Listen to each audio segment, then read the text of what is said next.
Hi delegates, my name is Anna Rancic and I am your Chief of Staff for ILMUNC India this year. I'm very excited to get to meet all of you in conference next week. Wanted to apologize for the technical problems with my webinar. Unfortunately it didn't work, so I'm going to be hosting, this video session to walk you through rules of procedure for General Assembly, and that's going to include all of our committees with the exception of the Russia Committee and the Syria Committee. So Security Council, you will be following the GA rules of procedure as well. And so I'm first going to talk you through that, and then I'm going to discuss resolution writing and working paper writing. So let's get started. With any sort of committee that you have, particularly with ILMUNC India, it's really important that we follow some specific rules of procedure to ensure that all delegates are getting the most comprehensive and the most fair experience possible. And so with ILMUNC India, we're going to be making sure that we adhere to these rules of procedure. So it's incredibly important that you guys know these. I'm first going to walk you through some motions. All of this stuff you can refer back to in the guides on our website, but I just want to make sure that you guys are really clear on what to do with this. So the first motion, any single time you get into committee, you start with a motion to open the speakers list. And this is at the beginning of every single committee so you can set the agenda later on for that committee session. So first of all, you have to motion to open the speakers list. And then the second thing you do is you motion to set the agenda. And essentially what this does, this decides the order in which the topics will be debated. So for some of your committees, this won't be a problem. You'll only have one topic of discussion. For other committees, you will have two topics, and so it'll be up to you guys as delegates to decide the order in which you want to debate these topics. And after this motion has been proposed, there will be sufficient debate on which of the topics is more important. And then you guys will vote on the motion, and you'll vote on which topic will be discussed first. After this has occurred, you'll have an open speakers list, you'll have the topic of which you're discussing, and then generally there are two sorts of types of debate that you guys can have during your committee sessions. So the first of which is moderated caucus, and anytime you have a motion for a moderated caucus, the way that works, a delegate raises their placard, they say motion for a moderated caucus of X minutes speaking time with X seconds or minutes per speaker for the purpose of. So these are the three components that you absolutely must have in a motion for a moderated caucus: the total length of the moderated caucus, the length of individual speaking time, and the person of and the point of the caucus. So just remember that whenever you're submitting them. The other type of motion for a sort of debate that you can have is a motion for an unmoderated caucus, and that's essentially any time during unmoderated debate, you temporarily suspend the rules of procedure, and for whatever amount of time, whether that's 10, 15 minutes, for the unmoderated caucus, you move into informal debate. So that's essentially, you can move around the room, you can approach the chairs on a personal basis. There's no sort of raising the placards, adding yourself to the speakers list. It's very informal. So these are the two sorts of motions that you can use, and I would highly encourage you, based on when your committee is going, what's happening, to use those at your discretion. Generally, moderated caucuses are really good for getting a comprehensive idea of where speakers in the room stand. Unmoderated caucuses, on the other hand, are really good for negotiating, for lobbying, if you're trying to write resolutions or working papers. They're generally a time where you can work with your closest allies or friends to begin working on working papers, resolutions, whereas moderated caucuses really allow for a structured sort of vision of other people's points. And so it's really important to use those appropriately. There are a few motions that are less common. The first of which is a motion for a right of reply. You can only really use this if someone makes a direct attack on you. So if someone says, for example, the delegate of Ghana doesn't agree with the delegate of United States points, that wouldn't be really any sort of reason initiate a motion for a right of reply. It's only really in the situation if there's derogatory or degrading comments really made about yourself or your delegation. The other motions that don't really occur very often is a motion to question the competence of the committee to discuss. That happens if you feel a motion is out of place, but if a topic of discussion for the committee is out of place and the committee isn't appropriate. That being said, all of the topics are especially important and especially pertinent to your committees. So we really shouldn't see this arising. Same thing with the question of the competence of the chair. Those are two motions that you'll find in your guide that are very, very infrequently used and that we've never seen at ILMUNC India before. So those are the sort of motions that happen within committee when you're beginning to debate. But there are a few motions as well that you use when you are looking to close committee or when you're looking to move into resolution writing. So the first sort of motion that you can entertain after your discussion has elapsed, after you've begun working on working papers or resolutions, you can raise a motion to introduce a working paper, a resolution, or an amendment. And that's exactly what it says. It's used when you want to introduce it to the committee.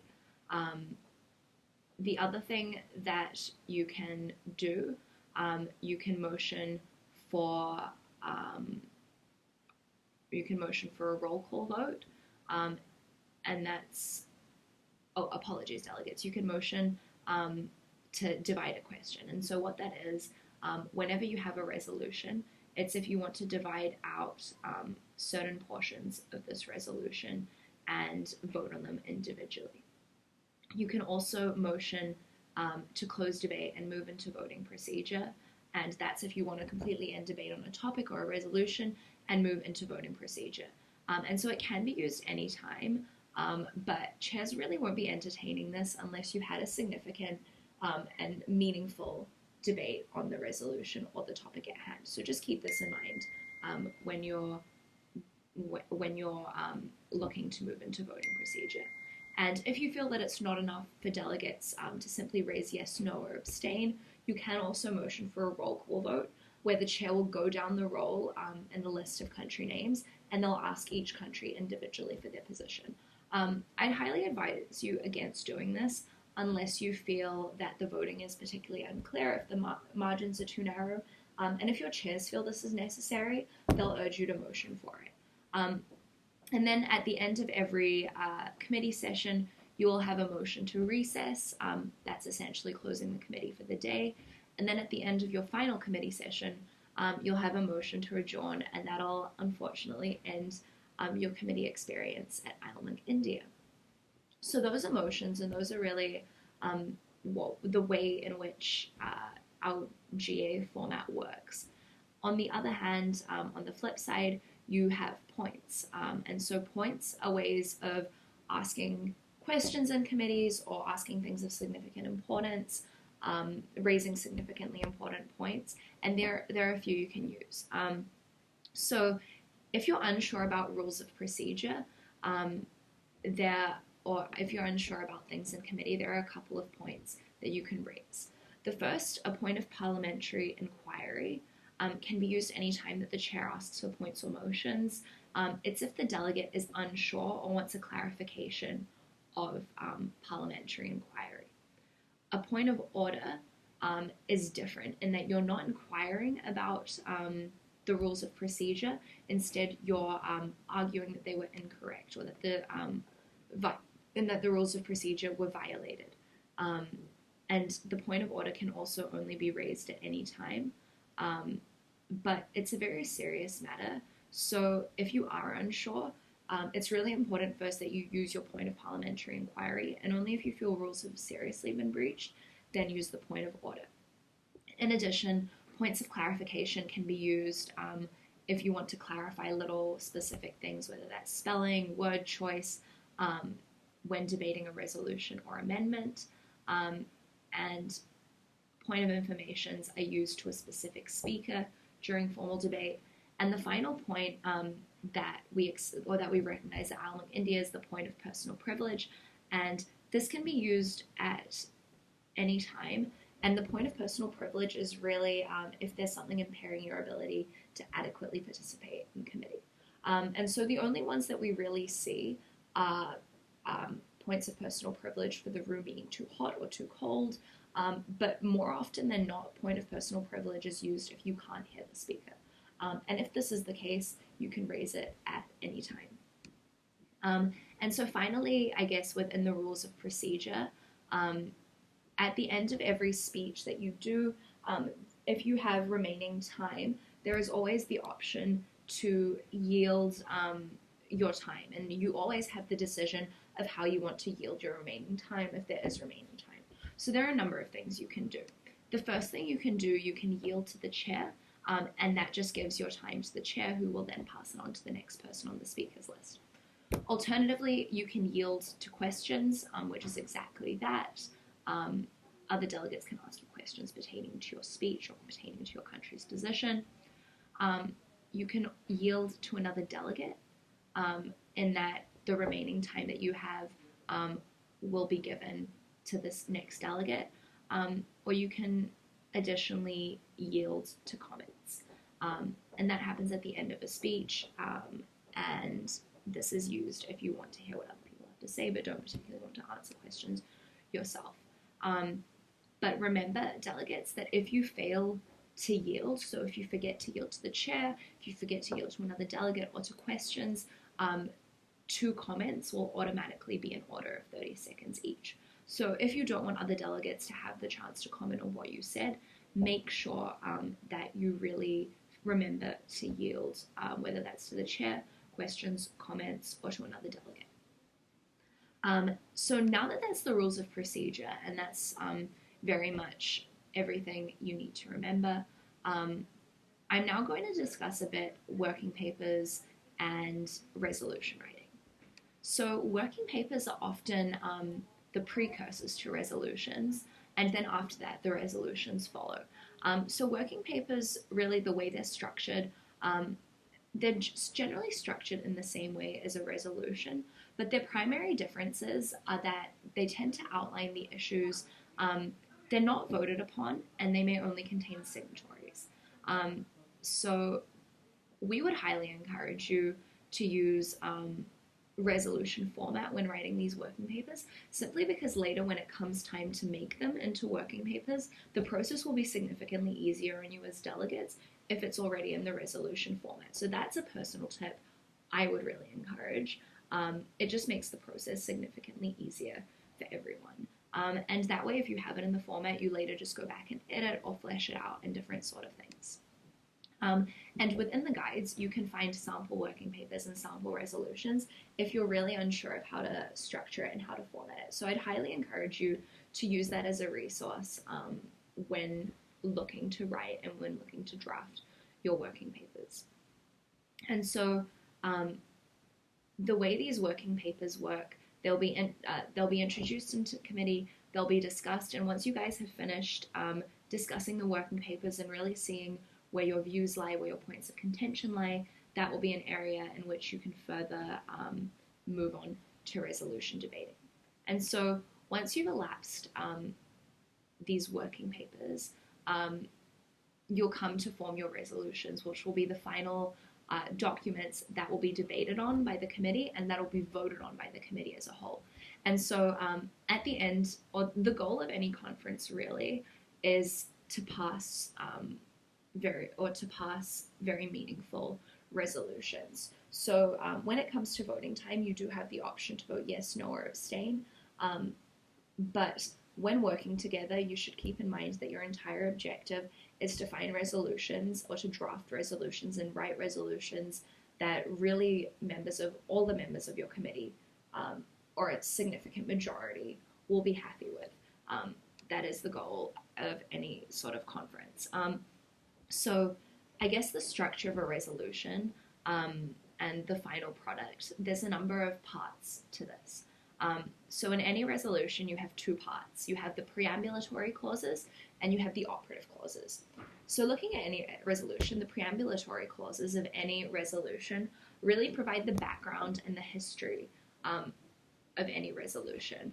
And it's, I guess, the reasons that you're addressing any sort of the topics you're discussing. In contrast, operative clauses, you can think of them more as like the future steps that'll be taken. And that's kind of evidenced in operative, in that it's inciting an action, whether that's calling upon, whether that's highly encouraging, or other sort of things. And the way to think of a resolution when you're writing it, look at it as a continuous sentence, in that the only full stop you should have at any resolution is right at the end of your operative clauses, and you really want it to read as if it is one long sentence. And this is just for cohesiveness and to really encourage your resolutions to be coherent. And so when you're looking at this, it's really important when writing any resolution. It's going to be based on the working papers, and it's going to be based on the ideas you've discussed in committee. Based off personal experience, I would highly encourage you to come into committee having properly prepared, having read through your background guides, done your research, and coming in with an idea of what you want to see in a resolution, whether that's writing clauses that you'd like to see in advance or an outline of the ideas you'd like to see. It'll really help you substantively contribute to resolution writing when you're in committee. But for resolutions to be submitted to the committee, the number of sponsors and signatories must add to 1/5 of the committee. So the difference between sponsors and signatories, a sponsor, or you can have any number of sponsors or signatories. Sponsors are members of the committee that have contributed to writing the document. Signatories, in contrast, you may not have contributed in writing the document, but it indicates that you really want to see the resolution debated. And so after we've introduced the resolutions and after they've been presented to the committee, we will also, I mentioned before how you can motion to introduce an amendment. This will be done after the resolutions are introduced, and there are two types of amendments you can submit. So the first is friendly resolutions, and this is when all of the sponsors agree. So a friendly resolution just automatically gets added into the resolution, given that all of the sponsors agree.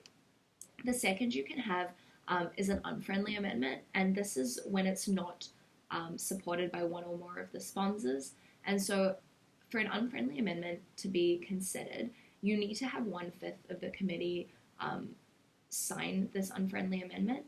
And the way this will work when you move into voting procedure on resolutions, your committee, so you'll introduce the unfriendly amendments earlier on in the committee, you'll debate it, and then if you elapse debate onto it, you'll move on to other items before you finish before you finish debate. And then once debate has elapsed and once you move into voting procedure, you'll first vote on the amendments themselves if they're unfriendly, and then once all of the adequate changes have been made to the resolution, you will vote on the resolution as a whole, and then that'll be the end of your committee's debate on that resolution. And so in any committee, you can have more than one resolution debated. That being said, we'd encourage you not to do more than, I would say, 3 or 4. Even 4 is pushing it. But it's just really important that when you're making resolutions, you're trying, rather than having a variety of ideas across a lot of resolutions, it's really important that you try and get everyone's ideas into 1, 2, or 3 main resolutions. Aside from that, that's really all that you guys need to know moving into it. It's really straightforward, and if there are any uncertainties, the guides on the website do go into a lot of detail. That being said, I'm also more than happy to answer any questions. My email is on the website as well, staff@ILMUNC-India.com. And I'm very excited to get to meet all of you in the next, not this week, next week. I'm really excited for conference. I'm really excited to come visit India because I've never been before. And I'm really excited to see the products you produce, because I'm certain that this is going to be a conference of phenomenal quality, and that you guys are going to put in the effort and produce the results that are really going to make you stand out from other conferences I've been at. Have a great weekend. I hope your preparations for ILMUNC India are going well, and I'll see you all very soon in Delhi.